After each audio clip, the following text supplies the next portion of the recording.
بسم اللہ الرحمن الرحیم۔ آج کے لیکچر میں ہم واقفۃ عامہ کلاس نرسری پڑھیں گے۔ ہمارا پہلا سبق ہے ہمارا مذہب اسلام۔ اس سبق کے اختتام پر طلبہ اس قابل ہو جائیں گے کہ وہ جان سکیں کہ اللہ تعالیٰ ہی تمام کائنات کا خالق ہے۔ وہ یہ جان سکیں کہ اسلام ہمارا مذہب ہے، ارکان اسلام کے نام بتا سکیں۔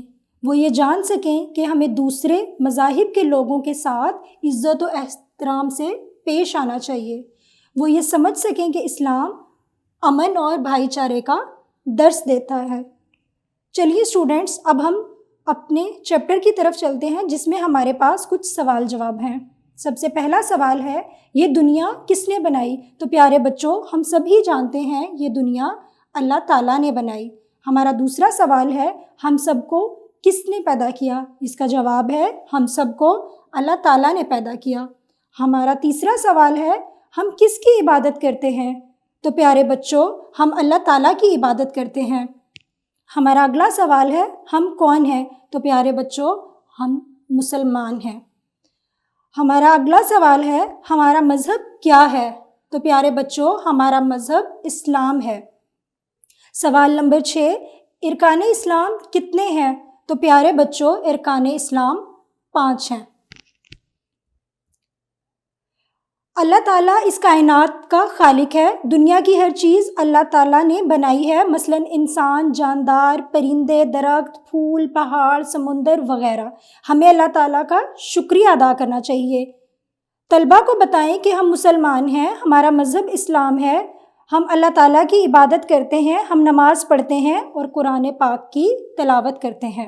طلبہ کو ارکان اسلام کی تعداد اور نام بتائیں۔ یہ بھی بتائیں اسلام ہمیں امن اور بھائی چارے کا درس دیتا ہے، ہمیں دوسرے مذاہب کے لوگوں کے ساتھ عزت و احترام سے پیش آنا چاہیے۔ طلبہ کو کلمہ طیبہ کے معنی اور دیے گئے سوالات زبانی یاد کروائیں اور بار بار مشق کروائیں۔ اس سلسلے میں استاد طلبہ سے پوچھیں گے کہ یہ دنیا کس نے بنائی، پھر اس سوال کے جواب کو پڑھیں گے اور طلبہ سے کہیں گے کہ جملے کو آپ کے پیچھے دہرایا جائے۔ اس طرح ہر سوال جواب کی بار بار مشق کروائی جائے تاکہ طلبہ اچھی طرح یاد کر لیں۔ ہمارا سوال نمبر 7 ہے، ارکان اسلام کے نام بتائیں۔ تو پیارے بچوں، پیچھے ہم نے پڑھا کہ ارکان اسلام 5 ہیں، اب یہاں ہم ان کے نام پڑھیں گے: توحید، نماز، روزہ، زکوٰۃ، حج۔ ہمارا اگلا سوال ہے، اسلام ہمیں کیا سبق دیتا ہے؟ تو پیارے بچوں، اسلام ہمیں امن اور بھائی چارے کا سبق دیتا ہے۔ ہمارا اگلا سوال ہے، ہمیں دوسرے مذاہب کے لوگوں کے ساتھ کیسے پیش آنا چاہیے؟ ہمیں دوسرے مذاہب کے لوگوں کے ساتھ عزت و احترام سے پیش آنا چاہیے۔ ہمارا اگلا سوال ہے، کلمہ طیبہ سنائیں۔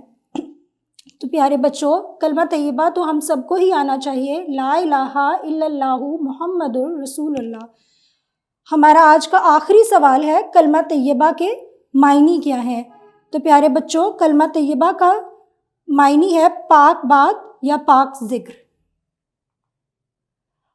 اب آگے ہمارے پاس ایک سرگرمی ہے، ہم نے کلمہ طیبہ پڑھا، یہاں ہمارے پاس ایک سرگرمی ہے، آپ نے اس میں رنگ بھرنا ہے۔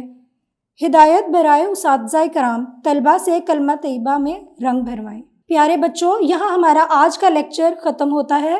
اب ہم کل ملیں گے اگلے لیکچر کے ساتھ۔